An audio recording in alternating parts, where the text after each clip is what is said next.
Thank you for joining us.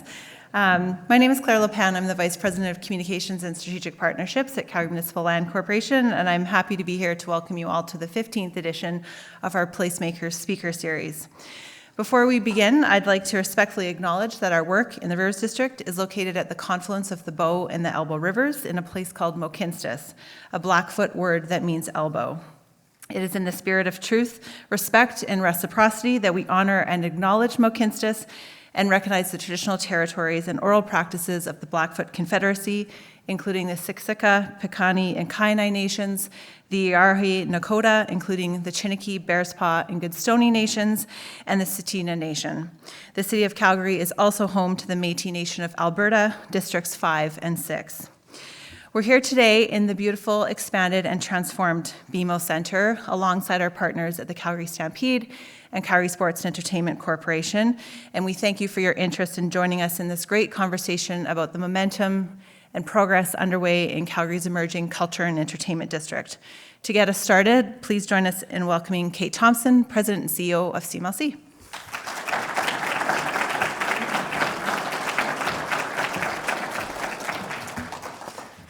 Thank you all for coming. This is fantastic to see everyone today, and also to mark the 15th. This is our 15th Placemakers, which we started off as a conversation with Calgarians about what transformation was happening in East Village, really to get people involved and engaged and kind of see some of the behind the scenes. Development takes a long time, so we thought maybe we should start talking about it as it was coming out of the ground so people could, share some ideas.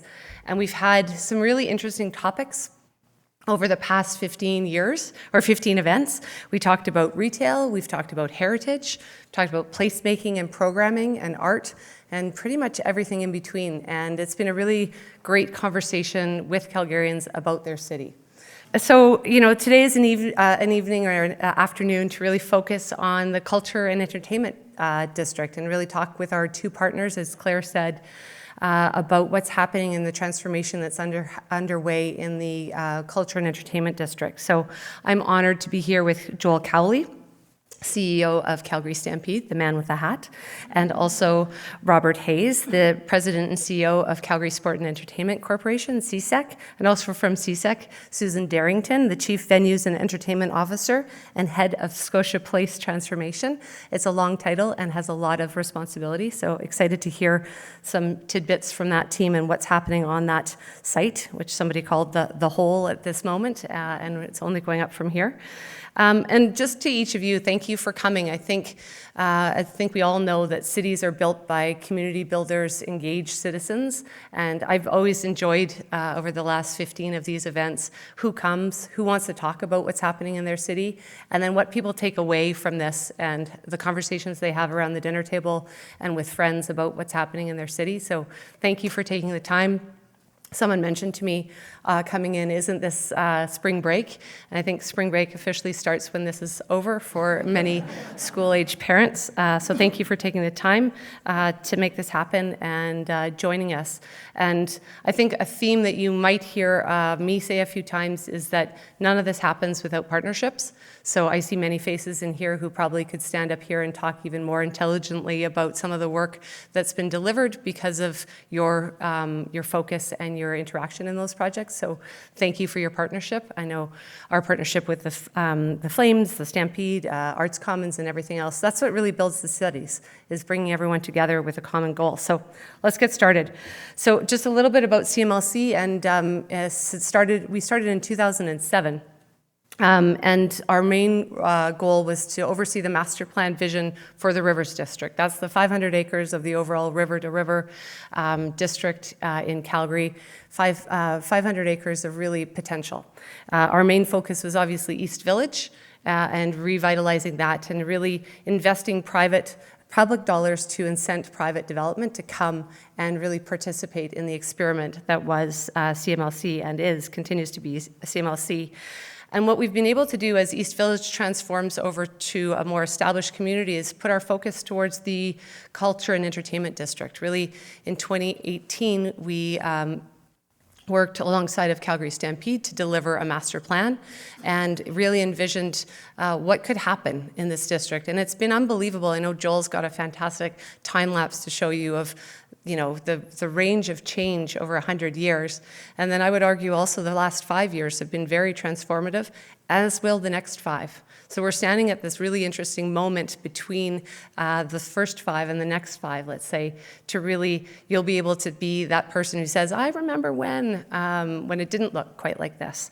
And it's, the larger vision is really 4 million square feet of retail and commercial and residential development and 8,000 residents connected to the rest of our city in terms of north-south and east-west connections. I'll talk a little bit about those.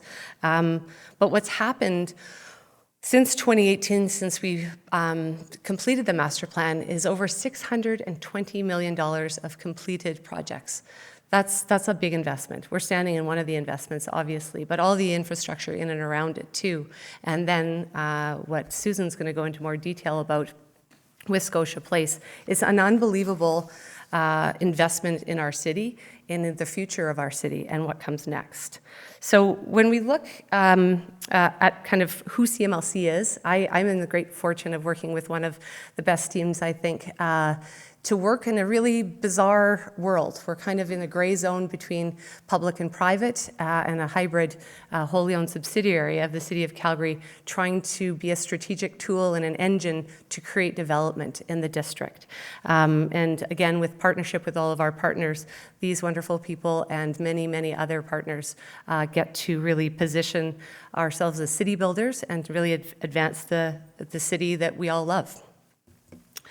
So what do we have today? Obviously, we have a new building. We're standing in the building.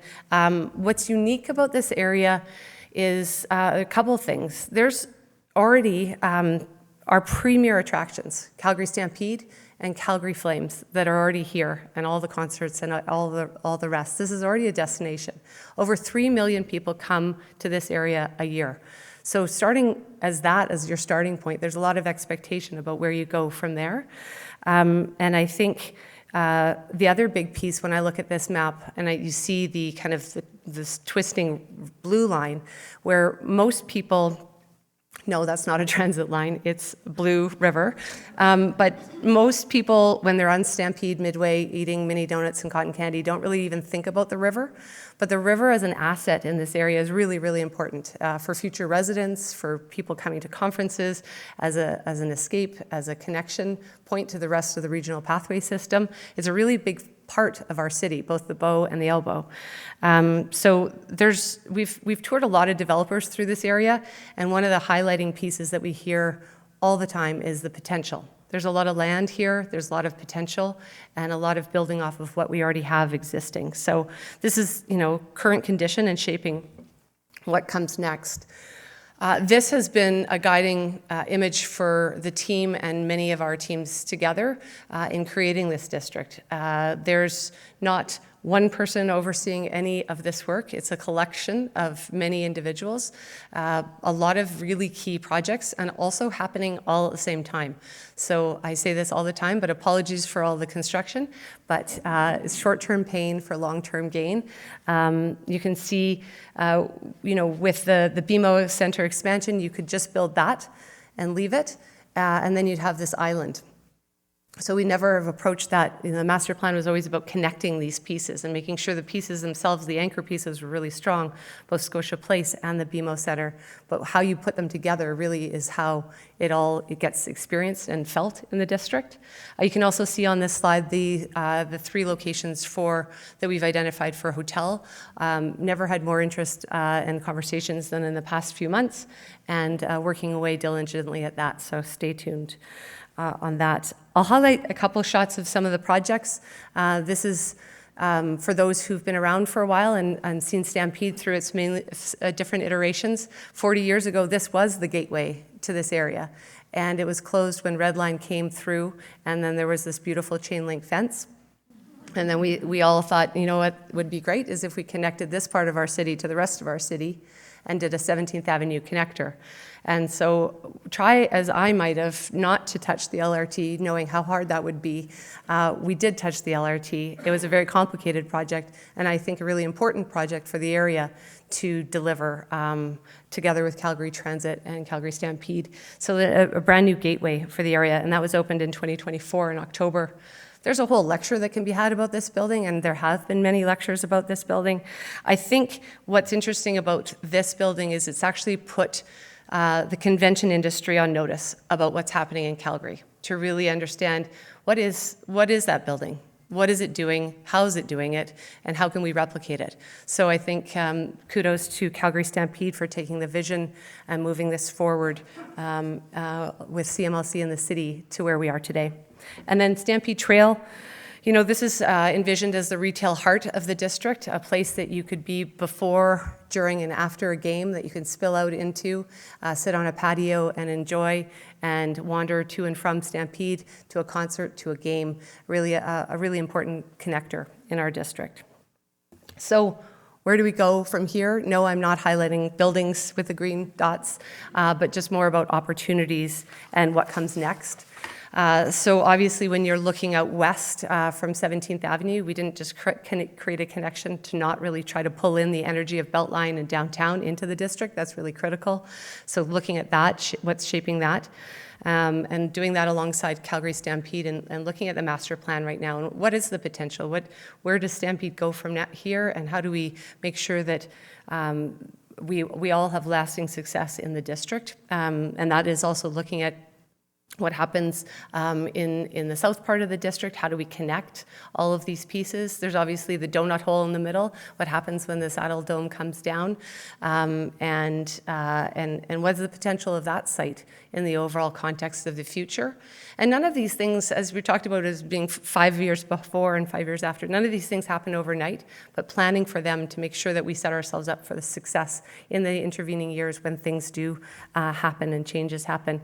And then a couple other pieces, just the transit center, lovingly known as the bus barns. 300 buses go in and out of there 24/7. It's a really busy place. Back in the day, when they moved it from Eau Claire to this location, thought that was just enough outside of downtown that it wouldn't be a big deal. It needed to go just a little bit further. And so we'll be looking at that and the potential of that riverfront property and what that means for residential construction. And I guess, you know, what I hope you take away from this discussion and all the details from our partners is the opportunity in front of us. You know, we have done collectively a lot of work together, and I'm really excited about what comes next. So I'm going to ask Joel Cowley to come to the stage and talk about what comes next for him.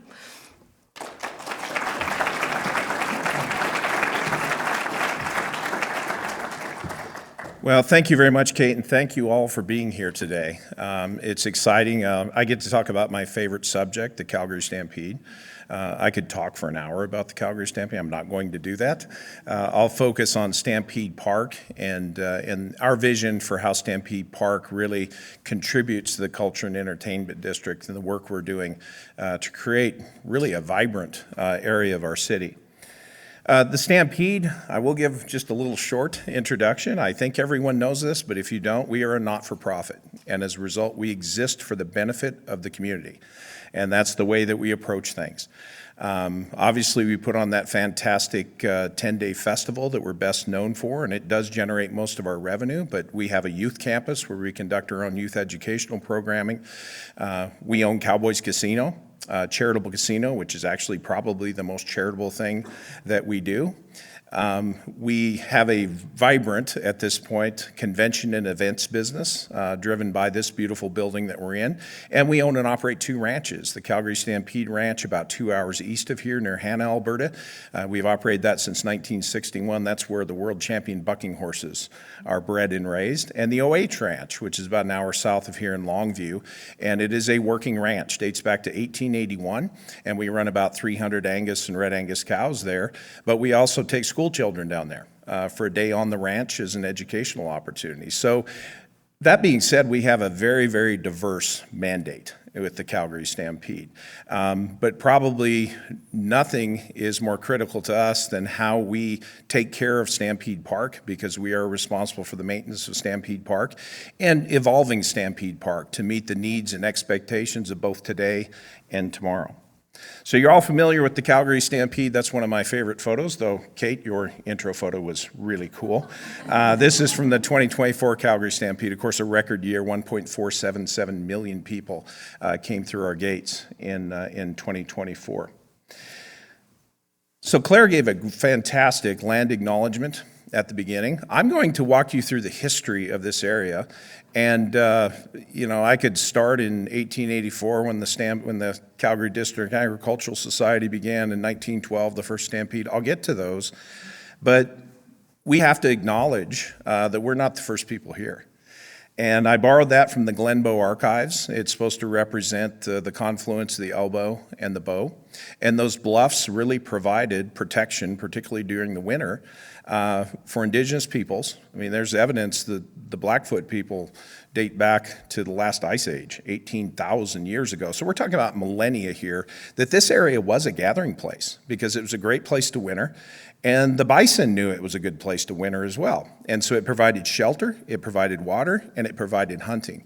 So this has always been a gathering place. And the Calgary Stampede takes that very seriously, that we want to maintain it as a gathering place. And the future of the Culture and Entertainment District are the next story in that chapter. Now I'll get into some Stampede history. So the Calgary Stampede actually began as the Calgary District and Agricultural Society in 1884. That is 9 years after Fort Calgary was established. It's 1 year after the railroad arrived in Calgary, and it's actually 2.5 months before the town of Calgary was incorporated. So technically, the Calgary Stampede is older than the city. So we've been here a while. Now that first Calgary District and Agriculture Society event, which was the Calgary Industrial Exhibition, industry at that time meant agriculture, pure and simple. It didn't mean anything else. It meant agriculture. That first one was held in 1886, and that's a photo of the first one in 1886. It actually wasn't held here. I recently found out from an obscure 1936 master's thesis at the University of Alberta. It was held immediately south of the Bow Tower in an open field, because it was pretty much all open fields at that time. But it was an agricultural exhibition where those producers of cattle and horses and crops could come here, and the purpose was to promote the agricultural potential of this region. It wasn't just about agriculture, though. They had a beautiful baby contest. There were 4 entrants. The judges couldn't decide, apparently. Luckily, no sheep showed up that year, so they took the premium for the sheep, and they paid each baby a first-place prize. So genius on their part. In 1889, the District and Agricultural Society bought what is now Stampede Park and started conducting the event here. So essentially, we've conducted a fair festival on this property every year since 1889. They subsequently went bankrupt, and R.B. Bennett bought it and donated to the city with the provision they lease it back to the Calgary Stampede, just to fill in a little bit of the history there. So that agricultural show was an ongoing event since 1889. In 1912, a New Yorker, Guy Wiedeck, and his wife, Flores Ledoux, who Flores Ledoux Parade is named after, the 17th Avenue Extension, they came to the 1908 Dominion Exhibition, and they had this idea for a wonderful Western festival, rather. And so they came back in 1912 with the backing of 4 businessmen in the area, known as the Big Four. The building's named after them. And they put on this incredible event. I selected this picture because it shows the ice cream store there in the foreground.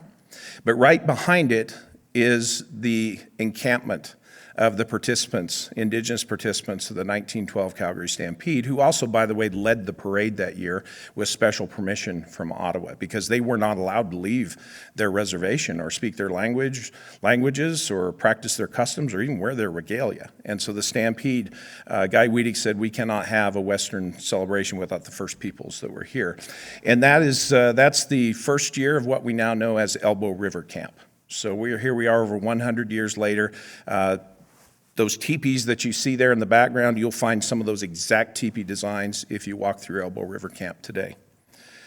In 1923, the agricultural show was really faltering financially, and so they combined the Calgary Stampede and the Calgary Industrial Exhibition into one event, the Calgary Exhibition and Stampede. That's the first year for chuck wagon racing, the first year for a pancake breakfast as well. That is the grandstand from 1923.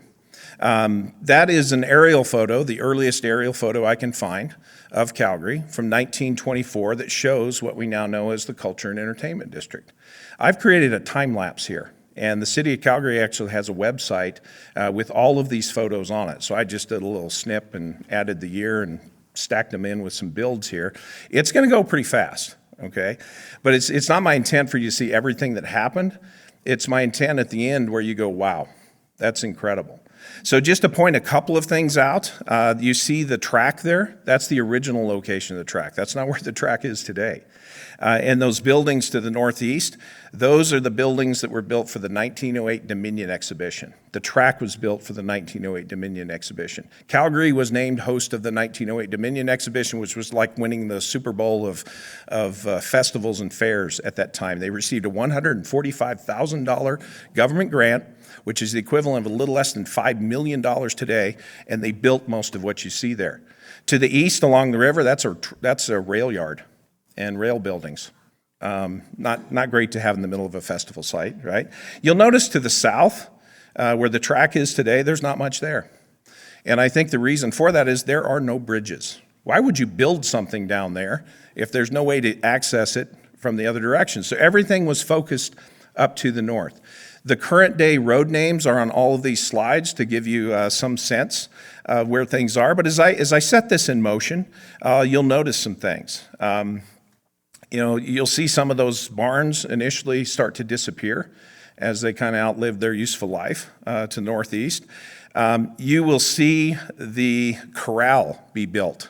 There's a beautiful, right above where it says Southeast and Flores Ladue Parade, there's a beautiful building there called the Industrial Exhibition Building that unfortunately burned down in 1930. It was a beautiful dome building. That's where the corral's going to end up going. You're going to see later in the 50s, you're going to see the Big Four building be built over there to the west. We get into the 70s, you're going to see the track be relocated to free up space. You're going to see the BMO Centre, the initial BMO Centre, much of which still stands, come on. In that, basically, that open space you see there north of Flores Ladue Parade. And you will, later on, you will notice things like the Saddle Dome being built in the 1980s. And all of those barns are disappearing at that point because that's where it's going to go. And you're going to see Cowboys Casino come online. And you're also going to see, beginning in the 80s, those houses that are north of Victoria Park at that time, they're going to start disappearing. Because the Calgary Stampede, knowing they were landlocked, not only did they move the track, they started buying those houses, lot by lot, house by house, and consolidating the land where the Scotia Place is now going to be. It was controversial at the time, I won't lie to you, but it was great vision on the part of the Calgary Stampede to consolidate all of that land. And then you're going to see this beautiful building come online as well. So I'm going to set this in motion. This is 100 years in 27 seconds. So do not blink.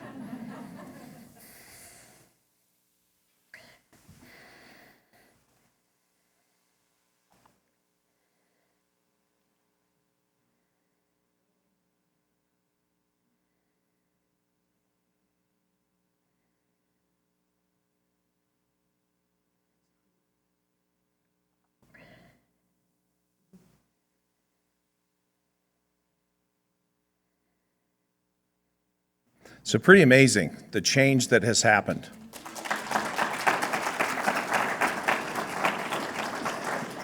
We just had our annual general meeting with our shareholders, had about 1,000 shareholders of the Calgary Stampede show up Tuesday night, and I showed this, and a lot of them afterwards said, you need to slow that down. I said, well, it's not my intent for you to see everything that happens. It's my intent for you to go, wow, that's a lot of change.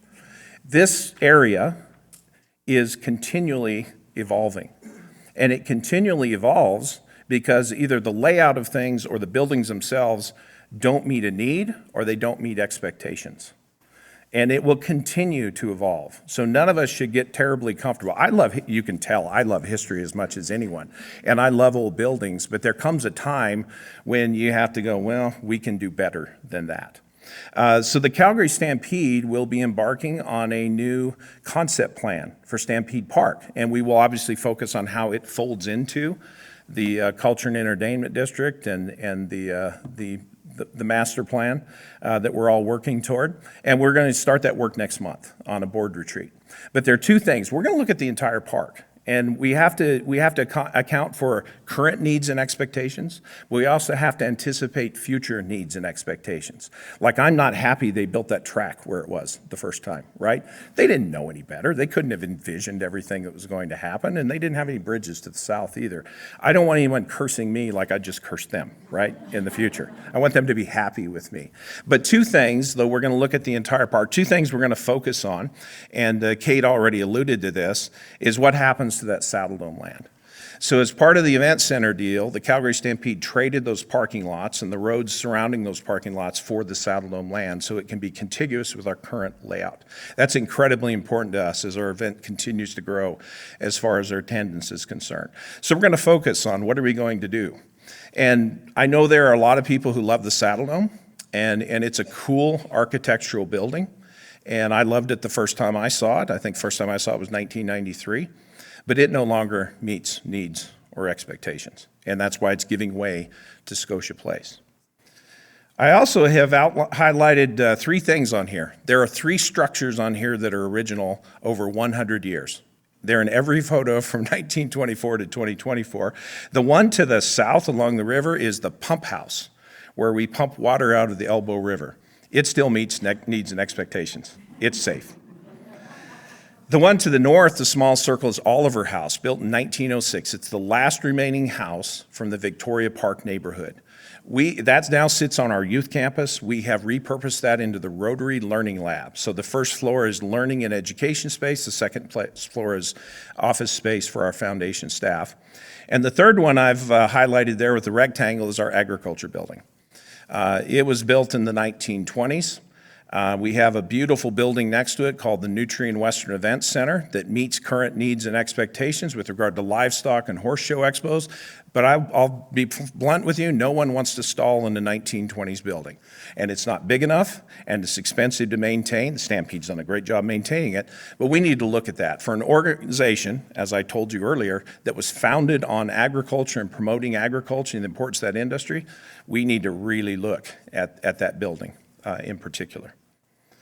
So Kate had this up. I won't dwell on this, but I'll just point out a couple of things. The BMO Centre, this is a beautiful building. It's actually performing better than expectation at this point.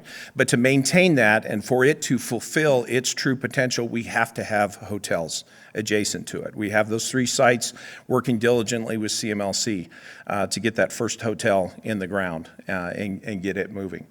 The 17th Avenue extension, we got our front door back after 40 years. So it was shut off when the red line went through 40 years ago, and it's great to have a front door instead of two side doors, right? But that combined with the 6th Street underpass that you see up there toward the top of the screen, that gives another artery or two more arteries to get on and off Stampede Park. That's incredibly important because when you look at an aerial, and you saw it from the aerial that Kate showed, this park is surrounded by a river, and it's surrounded by rails.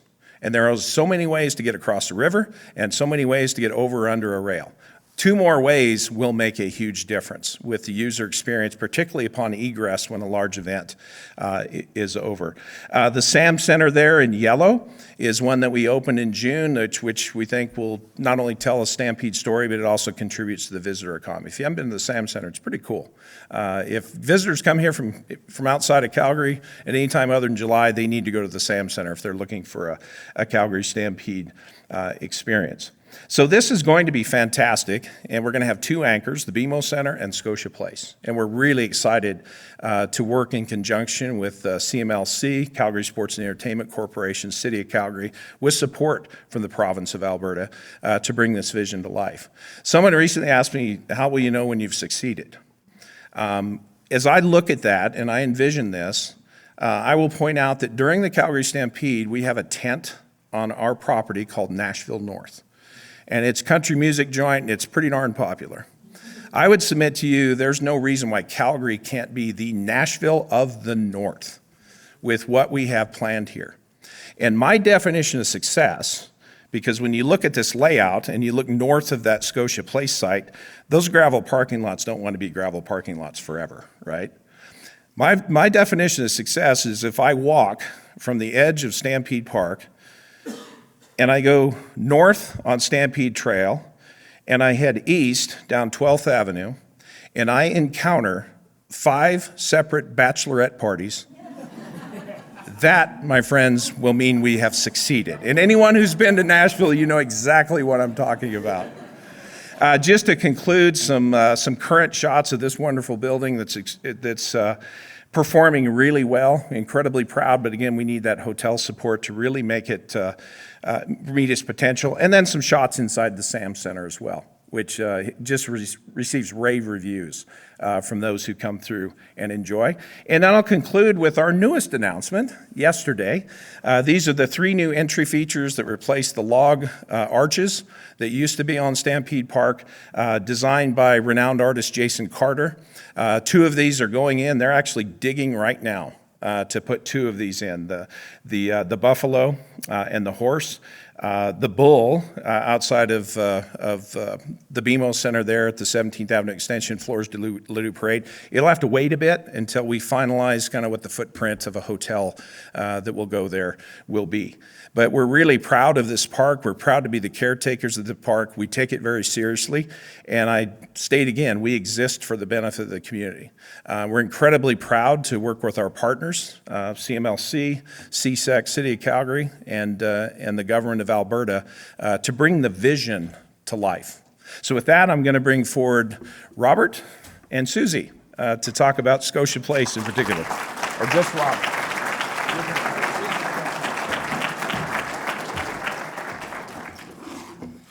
Thank you very much, Joel. Good afternoon, everybody. Few things, Joel. I've made a mental note never to follow you from a speaking engagement perspective, that's for sure. But great job. You talked about Sam Center. One thing you left out, the food at Sam Center is fantastic. So if you want to go and dine there, it's terrific.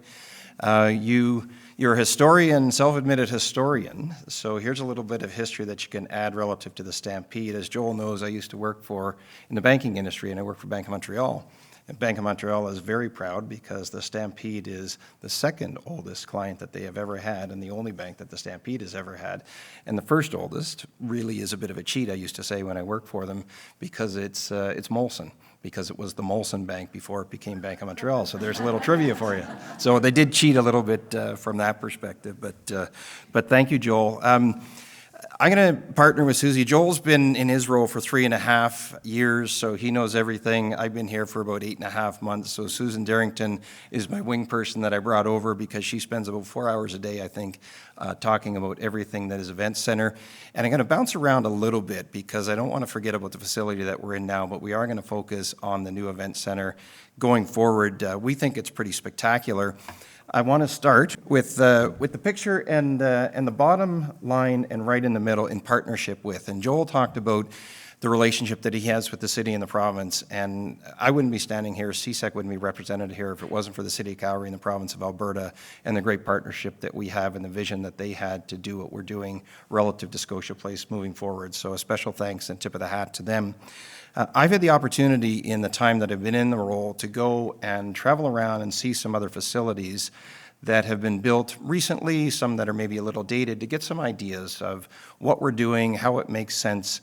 And the team that has put our facility together, I think, has just done an incredible, incredible job. And I take no credit for that because it was long planned by the designers and architects and construction folks before me.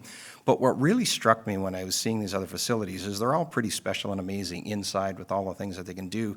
But it was the detail on the outside. And I think you see it from this picture perspective. This is going to really meld into the whole culture and event center district in such an incredible way, and it's something that I think we should be so proud of as Calgarians. So I'm going to bounce, I said, around a little bit, but I want to start at the end and share a video that the city did, because I think it was a spectacular video. We did a little bit of the Joel and that we condensed it down a little bit, so I think it's about 1:11, but it's a lovely fly-through of the renderings of what this place is going to look like from an external perspective. And before I press go on the video, I'm quite certain that what you see up on the screen now is Kate's dream. And that is that Stampede Trail is shut down, 14th Avenue is shut down, there's food trucks there, there's people walking around. And my dream, Kate, is this is about Game 6 of the Stanley Cup Final, and that's what we're celebrating on this one. So this is a little bit of a video. Some may have seen it, but I just think it was so well done by the city.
So that overhead one is the one that gets me chills. It is going to be a spectacular building, and that's just not just me saying it from a biased perspective. I have shared this video. I sent it to a bunch of people in the sports and entertainment world that have my role in other organizations, and feedback that I have had, inclusive of somebody who built SoFi Stadium in California, was the city of Calgary is going to be so proud when this thing is done. It's just a spectacular thing that you're building out there, Robert. So I said I'm going to bounce around a little bit. We can't forget about the old Saddle Dome. It's a pretty special facility. I've lived here for 22 years. I've learned what an iconic facility it is. If you Google the city of Calgary and hit images, you'll get about 10 things that come up with the Saddle Dome on it. It's hard to speak about the city without that. And of course, the memories that we have of the Saddle Dome, the 88 Olympics, the 89 Stanley Cup, as I say, the 2004 Stanley Cup. And a quick side note, the first time I went to NHL headquarters, I did have a few people admit we screwed it up. You guys actually did win, which broke my heart to hear, but it is what it is. And so much more from a facility perspective.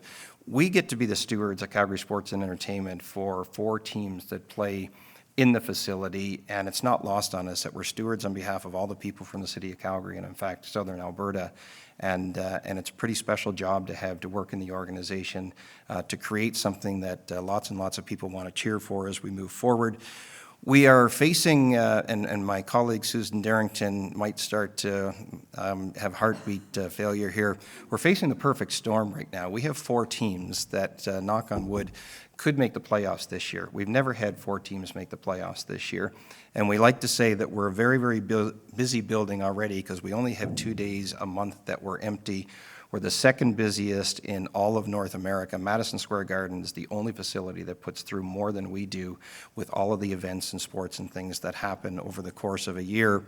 So when that happens, Susan is going to have to juggle all these sports teams and all of their leagues wanting playoff games on same days and doing double headers and that sort of thing. So it's a wonderful problem to have, and we certainly are fingers crossed that it does happen. But we know we're stewards of the sports teams, but we also know we have to take a community approach to things. And the Saddle Dome is all about that, and the whole entertainment district is all about that. Joel spoke to it, being part of the community. And we're really, really proud of many things that we do within the organization as it relates to the community, the themed games in particular. And you see the last year's South Asian theme game here. But some of the theme games games we do. We do the Indigenous games, we do the military game, we do the Black History game. I had to list them here because I can't remember it all. The Lunar game, most recently we did the Pride game. And the team at CSEC takes such great pride in putting those on and having the people come from the community that represent those particular areas. Just a lot of fun to do, and it's so nice to be able to give back in that respect. And one that we did recently, and it involved children, was the Be Brave game. And I thought this was just a tremendous job coupling with the school boards for all the city of Calgary. We had about 16,000 plus grade school kids who were bussed down to the Saddle Dome for an 11 o'clock Calgary Hitmen game. And we pulled it off, and it did really well. The only thing that did wrong was when all the buses left, there was one kid standing in the parking lot, and that was a little concerning. But we took care of that young person, and we got them back to where they were supposed to be. And I also I feel like the team at CSEC played a trick on the new guy, because there's this thing that happens around the holiday season where names are drawn for the senior people, and you have to do a job swap. And I said, hey, I'm all in on that. I'm happy to do a job swap. So they pulled my name, and my job swap was to serve Pizza 73 pizza at the Be Brave game to 16,000 kids that were wired on sugar and cotton candy and Cokes and all that. So great learning experience. I highly suggest if you want to be humbled, to try something you haven't done in a while. So it was a lot of fun. So we do, I think, lots of amazing things for the city in that regard. All right, it's time to move on to the new facility, and Kate alluded to it. The hole in the ground, I like to tell people when I go away, we're building the biggest bathtub in the world, because that's how the architects and engineers have described it, that basically there's a bathtub, Robert, because I asked the question everybody asks. There's 2 rivers that go here. Like, why is it that no water's going to come in? They've assured me that's not going to be a problem, so I take their word for it because they're pretty smart.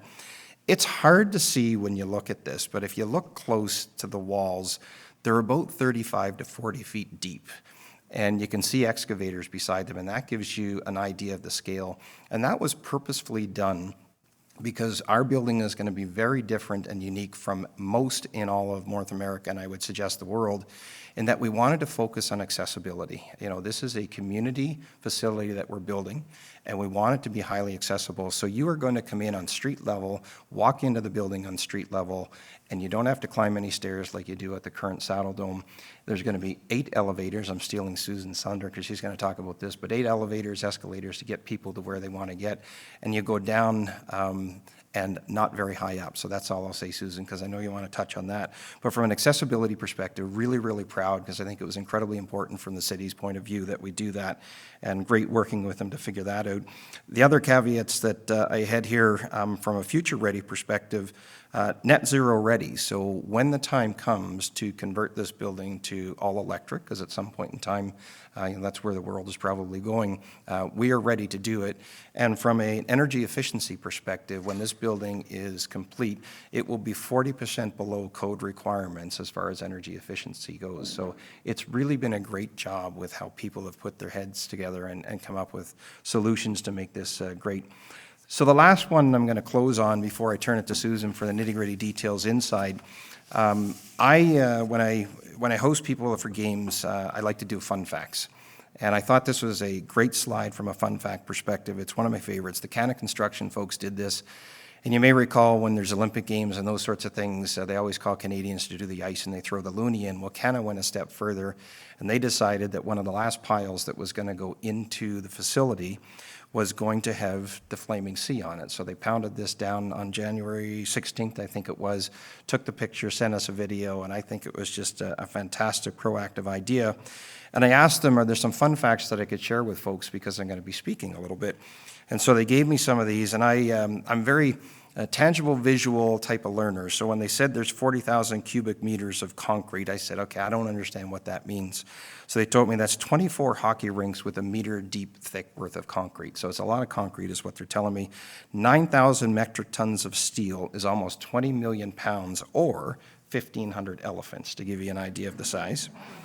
And we talk about the pilings. There's over 1,100 pilings that have been put in there. And one stat that I didn't put up, 4,450 kilometers of wiring, which is a round trip from here to Chicago. So it's going to be an unbelievable facility when it is finished. And now I'm going to let Susan do all the sizzle on the steak because she's talking about the interior, and it's going to be pretty darn special. So over to you, Susan.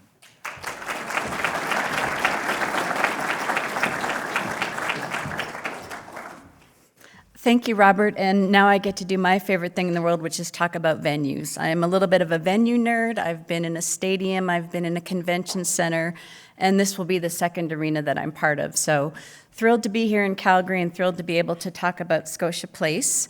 We've talked about the importance of this being a gathering place for Calgarians, and we want to continue that tradition. And we've also talked about how Scotia Place will be part of Calgary as we move forward. So let me orient you a little bit.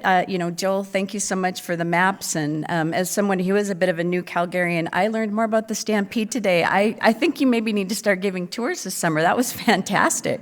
So everybody in the room probably understands it, but we are just north of the current Saddle Dome site.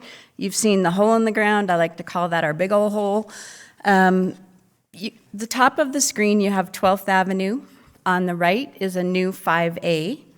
At the bottom is 14th, so that is literally right across the street from where we're operating right now. And then on the west side, Stampede Trail. So Kate, yes, one day we will have a massive festival, and Robert, we will be lifting a cup in the Southwest Plaza. In the northwest corner, connecting to downtown, a lot of the design of Scotia Place was very intentional to take advantage of the connections to Calgary. So in the top left-hand corner of the screen, you see where the team store will be. That will be a 2-volume flagship store for the Calgary Flames and all of our other brands. Down in the bottom left, that is our new front door. And it was built there intentionally because we do believe most of the people, probably about 65-70%, will come from the Southwest. But you also saw in the fly-through video our patio. Our restaurant right now is currently named The Gathering Place, again, intentionally, because we want to maintain the tradition of this being a site for people to come and gather. And it is conveniently directly across from the new patio at BMO Centre. So imagine a stampede or an event that we do in conjunction with our neighbors, and the two patios are actually able to talk to each other. So I think that's a little bit of, you said Nashville, I think of New Orleans, and the patios, I think we'll be able to wave to each other. If you move over to the right, that corner is the southeast corner. The community rink is there, and you can see a green patch. We're building a turf on top of the rink of an underground community arena. And it won't be programmed with sporting events. It'll be a place for people to come and play. So if you wanted to rent it and book it, or if we had an event we could take advantage of, that is there, but it is also going to be intentionally placed as an open space where people can come and picnic or bring their families, and something that will allow us to take advantage of being a part of the district 365 days a year. In the winter, you can come build snowmen, whatever you'd like to do. And then up in the top right-hand corner of the screen, you see another green space. That is a parcel for future development. So as we look to the communities in the east of Calgary and the northeast of Calgary, what can we build there that will really speak to those neighborhoods? And my dream is that one day we are connected from the top left corner in the northwest to downtown Calgary in the existing Southwest Jubilee Auditorium, the bars and entertainment district downtown, and then also in all the different directions that surround the new site. So let's go inside, and Robert was stealing my thunder. So I'll speak a little bit about what you do see. The bowl was designed for 18,400 fans to come and see lots of different events. This is showing you right now what it looked like for hockey mode. You can see that in the upper level, there are 2 levels split in half. So we have a lower bowl, and then what we're referring to the loge, and then a second level. We do have 8 elevators, 2 in each corner, 3 escalators, and then we also are only going to be about 1.5 stories above ground with our upper deck. So when you go to exit the building, there will be lots of vertical transportation, but people will be able to move vertically up and down this building really, really easily. When I got to the Saddle Dome and saw the one staircase that connects the club level to the upper level, I agree, it's been a wonderful building, and in 1983, it made a lot of sense.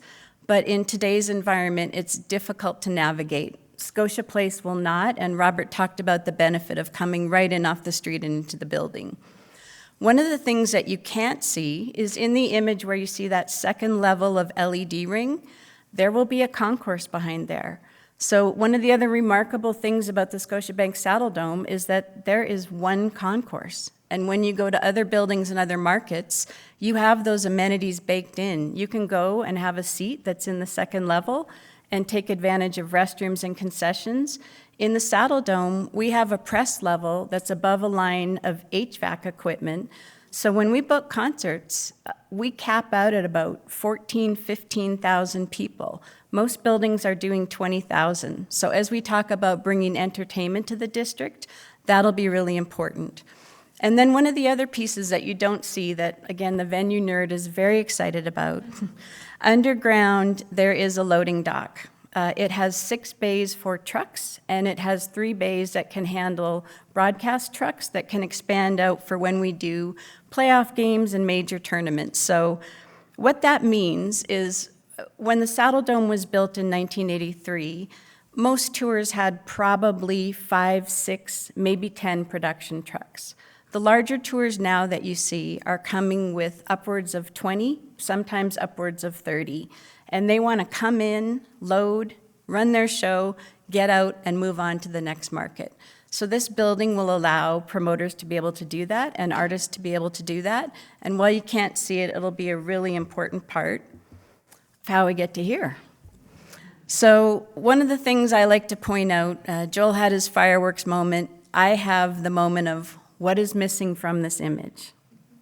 So the Saddle Dome, again, an iconic venue, and in 1983 it made sense to honor Calgary and the Stampede and build a saddle. If anybody's been to Justin Timberlake's recent tour, he has one of those stages that is flying around up in the ceiling of the venue. I think he stole that from the artist who shall not be named, Kanye.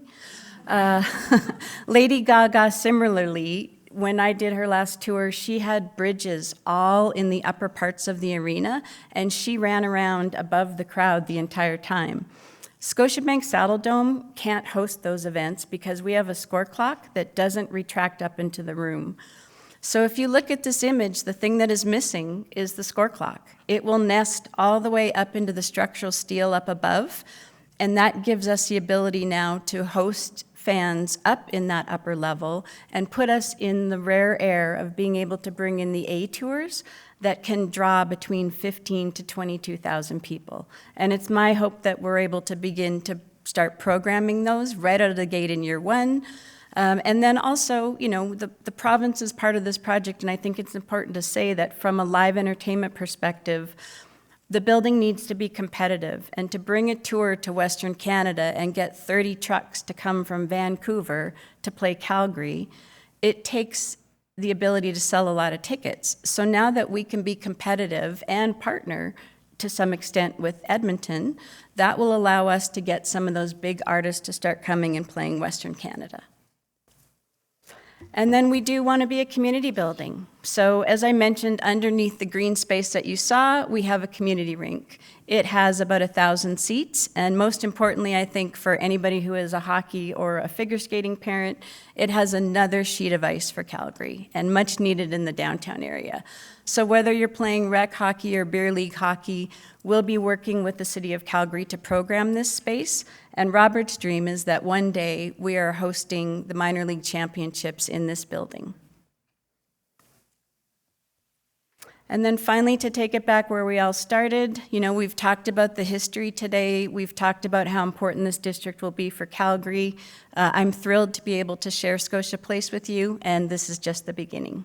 Thank you.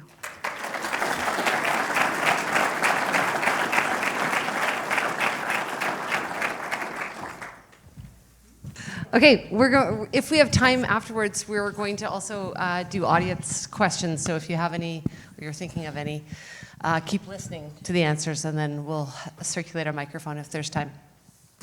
So I just, maybe a starter question. What are you most excited about in the next 5 to 10 years if you're standing there, you're walking around the district, what are you most excited about seeing or hearing or smelling nearby? Are we going? Go for it. Going in order? Start with Robert, yeah. When I think of where we're going 5, 10, 20 years out, I automatically go to, when I go away somewhere else, what do I get excited about? So if I go to, I've been to Times Square a few times, I've been down to LA to go to the Grove and those sorts of places. I was just in Nashville on Broadway Street not too long ago. For a bachelorette party? Or? No, it wasn't a bachelorette party, although I did see a lot of bachelorette parties because I phoned my wife and said, I'm not sure what goes on here. That's a whole different story, apparently.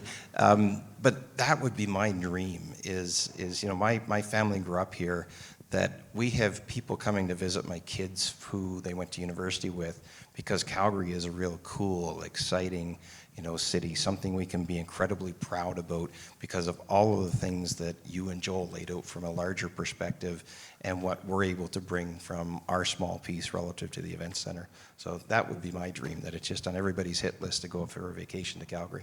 Fantastic. I like that. I'm probably going to have to wait longer than 5 years to see my 5 bachelorette parties. But so 5 years out, I'm excited that the Culture and Entertainment District, Stampede Park, becomes an everyday place to go. Because when you think about this park in this area, it's event driven. You only come here if there's an event. It's either a sporting event or a trade show or a consumer show or a convention or the Calgary Stampede. Not that there's anything wrong with any of those, but there's really not much reason to come here unless there's an event. And with all of the development that will be spawned largely by Scotia Place from clubs and restaurants and whatnot, and then you think about everything that's around us, the National Music Center, Music Mile, the coolness of 17th Avenue coming right up to McLeod and actually spilling across. I'm excited that people will just want to come here because it's a cool place to be. You have the beautiful Elbow River there, arguably the most beautiful real estate in Calgary, and it's largely obscured now by a bus barn and the Saddle Dome. And so that land opening up, if we do our job and program it correctly, where it serves not just the Calgary Stampede, but the other 355 days of the year, we can really create something special here where people just want to be here every day. And that would be really special. Fantastic. Love it.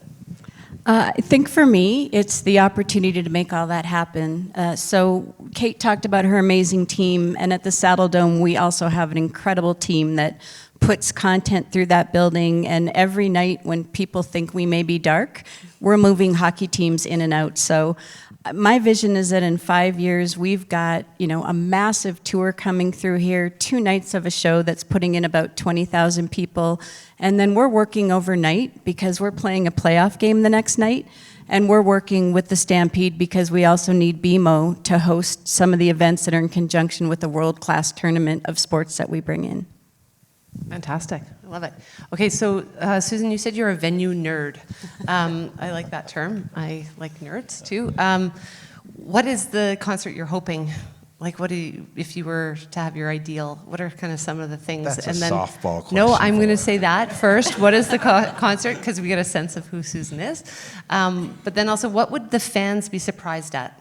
As the team and what you've created, what's going to come in and they're going to say, whoa, I didn't expect that.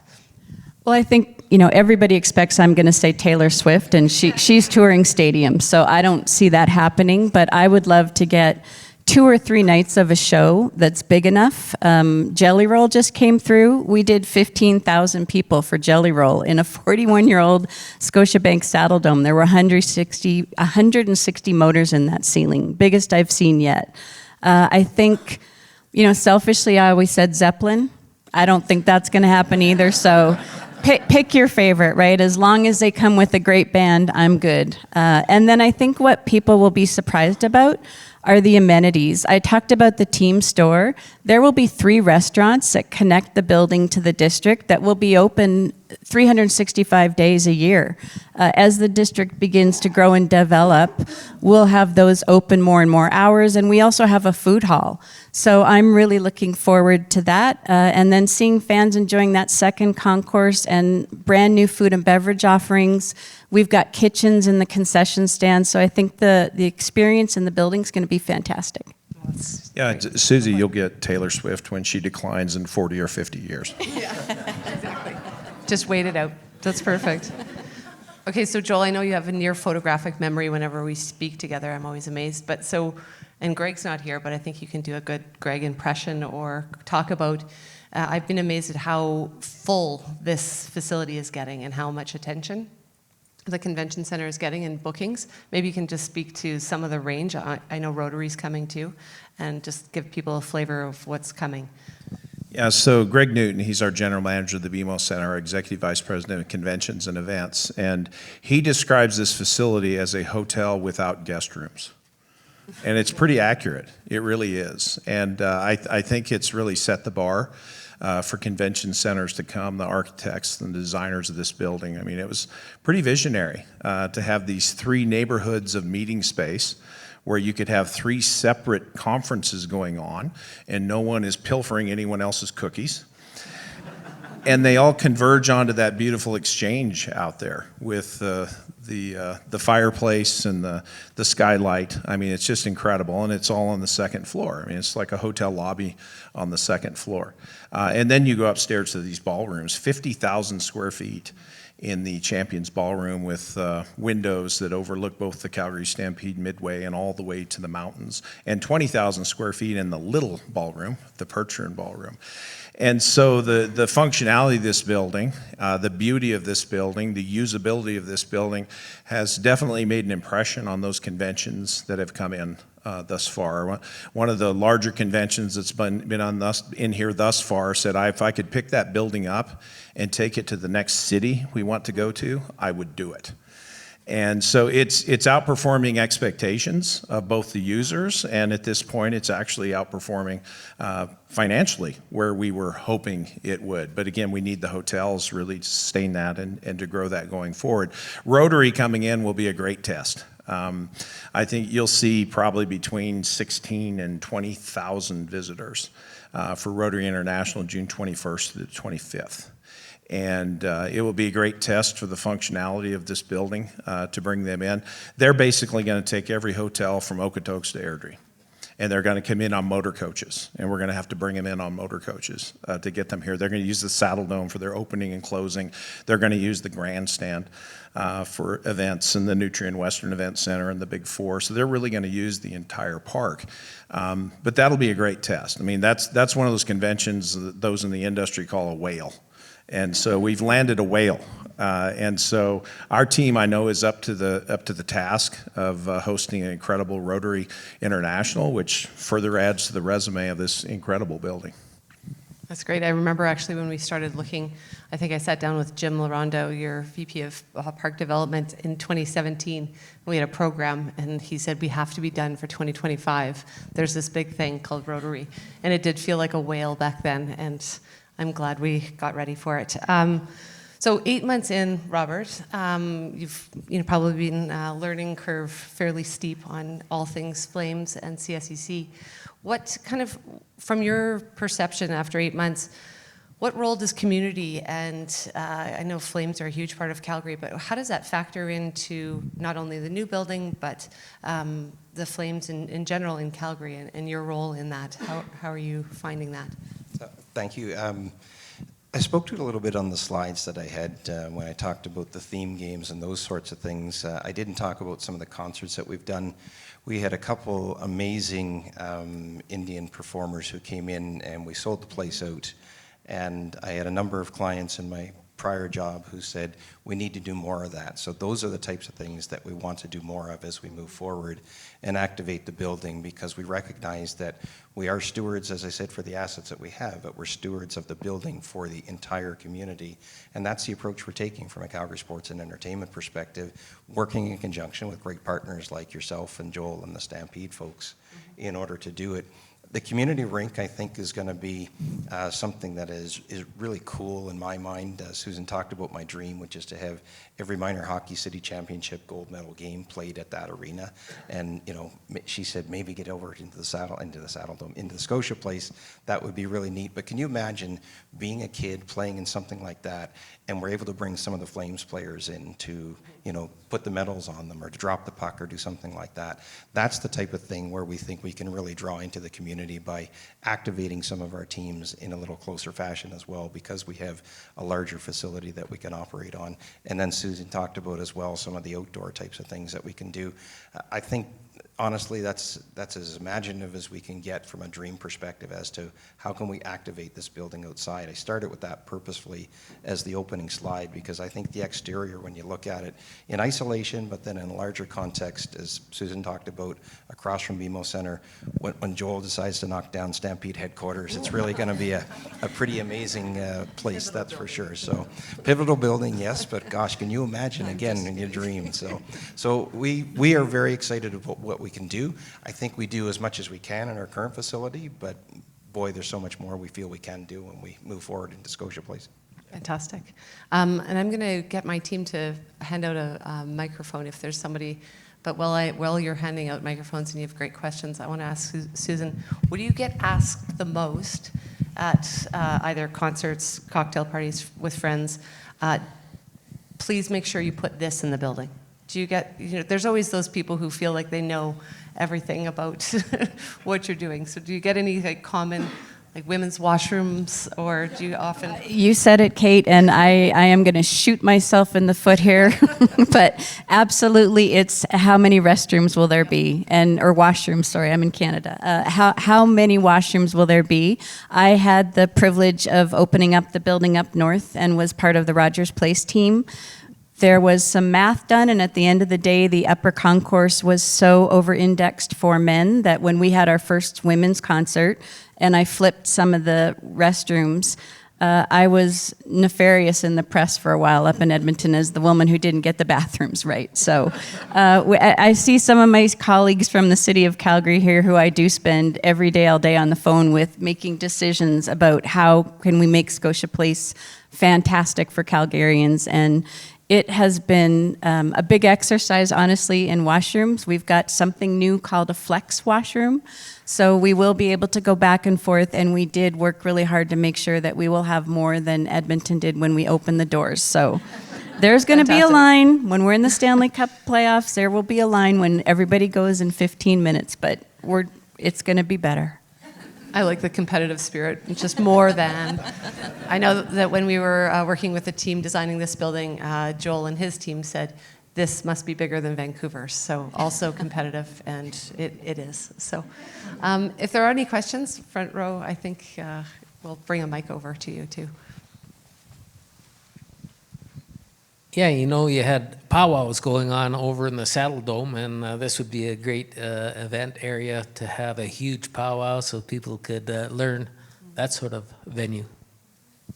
Yeah, and so one of the agreements is the Calgary Stampede will be able to utilize Scotia Place during the 10-day festival, just like we did with the Saddledome. And so I think a powwow in there, like the one that we have now in the Saddledome, it's going to be absolutely fantastic.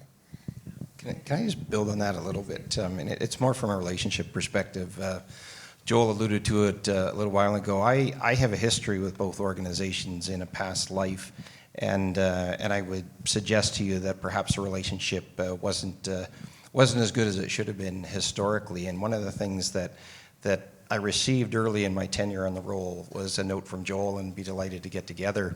And Susan said it best, that gosh, how long we've come in a few years from a relationship perspective, that the three organizations are up on stage talking about what we can do from a district perspective. And I think it's just a testament to all of us trying to do more to make the city prouder and to build the cultural entertainment district. So I applaud all the organizations.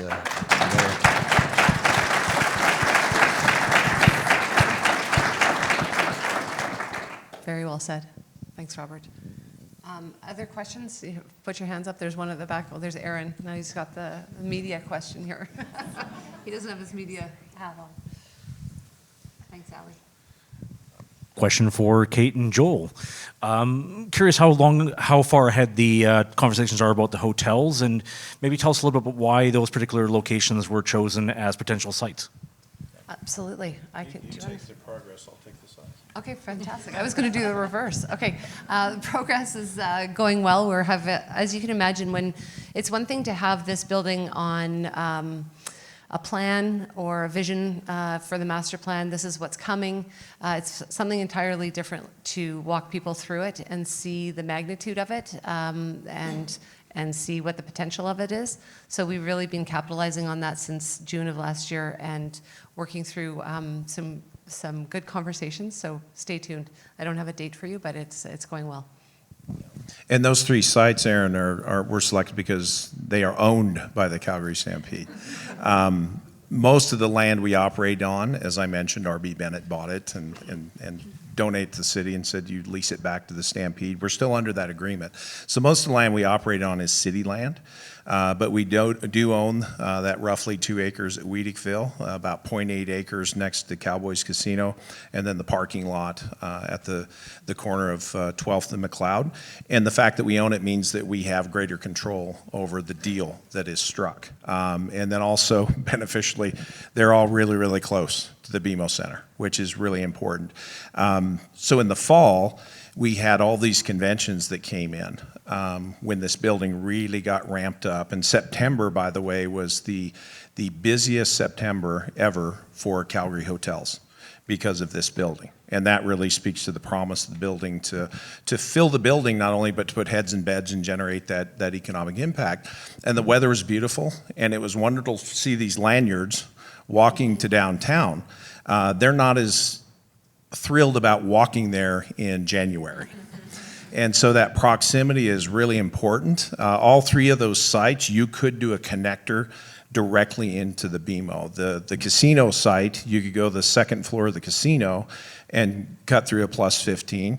The BMO Centre is built with a receptacle that will receive a plus 15 from the larger site at 12th and McLeod into it. And you could go over Flores Ladue Parade or 17th Avenue to go directly into the BMO Centre from Weedickville. So very advantageous sites, but the simple answer is we own those sites, and so we have greater control over the development. Fantastic. Other questions? I saw another hand earlier. Maybe that answered it. So maybe in wrapping up, just to keep everyone on time too, just a quick fire of what, in kind of one sentence or so, what inspires you about not the district. I think we've gone through that. We're excited about the district and community and partnership and all the great stuff. But what inspires you about being in Calgary?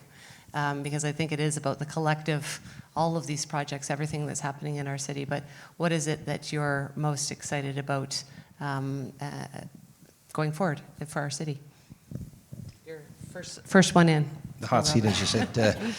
Mine is my 3 children. My 3 children came here at about age 2, grew up here. This is home for them, and I want them to be here in Calgary, in Alberta, driving the economy. And I think this is the type of thing that attracts them because it is a major city for all that we're talking about doing here. And there's nothing but upside for this city and province, I think. So, and those are 3 kids that I biasedly want to be here. Good answer. Thanks, Robert. Bachelorette parties. He's consistent, everyone. No, so I will tell you, my wife and I have lived a number of places, Colorado, Texas on 2 different occasions, Michigan, Ohio, Missouri. This is our favorite place that we've ever lived. Now, we both grew up in Colorado, so it kind of feels like home anyway. But the way that I describe Calgary to those who've never been here is it's big enough but small enough. It's big enough to have everything you'd want. Professional sports, restaurants, culture, museums, parks, outdoor recreation, public transit, but it's small enough where it's usable and it's friendly and it's unintimidating. My wife would not drive into downtown Houston. Absolutely not. She'll come down to downtown Calgary, no problem. So I think it's really kind of the perfect community. And not only that, I think it's a community with a positive outlook and a true can-do attitude. And I think you see that with everything that's happening, Culture and Entertainment District, Arts Commons, all of the projects that are on the go. They're going to continue to make this a world-class city. It's really exciting.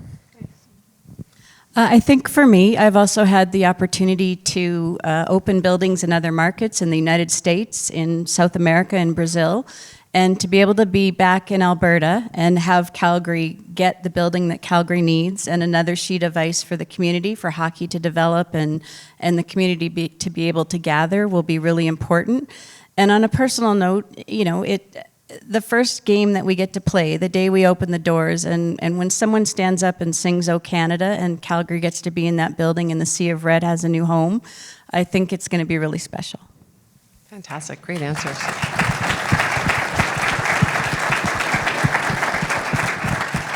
Well, I think, Robert, you said it really well there about, you know, partnerships and our three organizations and all the other organizations that we work with. Cities don't build themselves. They take collaboration, coordination, and they take a lot of grit to get it done. City building is messy work, but is really, really important work, and I am really glad to be doing it alongside both of your organizations and everyone else we get to work with. So thanks to everyone for coming out. I learned something today too, history and also more about the building, and I hope everyone else did as well, and have a great rest of your evening. Thank you.